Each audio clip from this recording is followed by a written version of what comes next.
Masasabi mo, yun ni Catherine Bernardo. Sikat na daw kayo. Wait lang, babasahin ko lang ang tanong sa atin sa Twitter. Titignan ko lang ang aking tablet na iPhone. Ang sabi ni Julia Montes,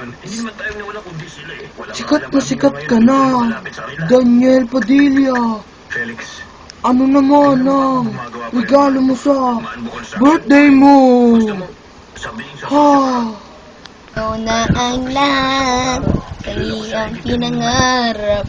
Buti na lang, oh, buti na lang, oh. Mananahimik yun ang gusto. Lagi kitang mahal. Ay, kayo, Tito Boy. Nga pala, kamusta? Ang masasabi ko lang, itabang ko na. Ano sasabihin mo? Pagawa. Mag-concentrate ka nga. Kasi mag-concentrate. Hindi, joke lang. Masasabi ko nga pala, sa darating kong birthday ngayon, ay isang malaking concert. Nandun din siyempre ang aking pinakamamahal na love team, si Catherine Bernardo. May tanong ako. Official na ba na kayong dalawa na? Hindi pa naman, basta minute to minute lang tayo. Kayo talaga, Tito Boy. Balik nyo. Ito naman na.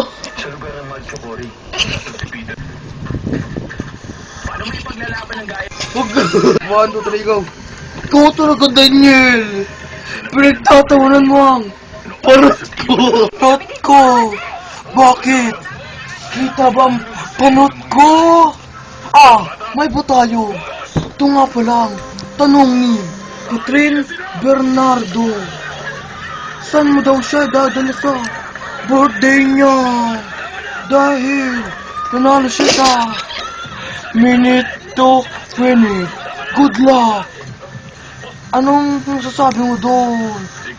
Daniel Padilla! Sa kanal, it's time to shine.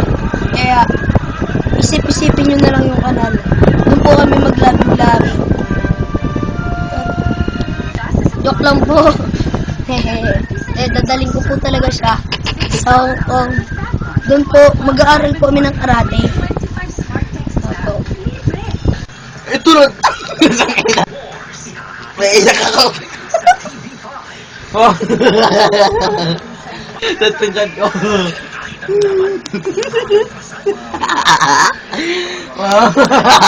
Tatungkad mo, Kon. Ina, 1, 2, 3, go! Follow-up question lang! Huwag ka makukultan sa akin, Daniel!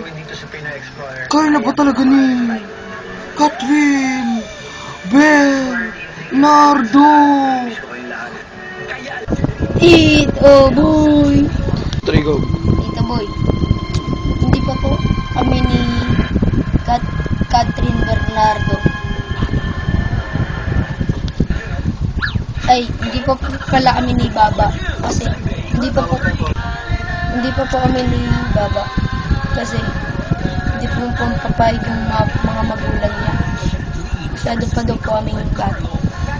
Teenager pa lang daw po kami.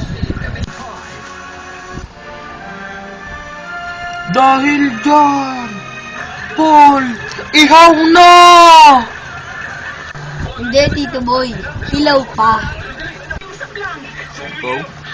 Doon na tayo kumain sa laban!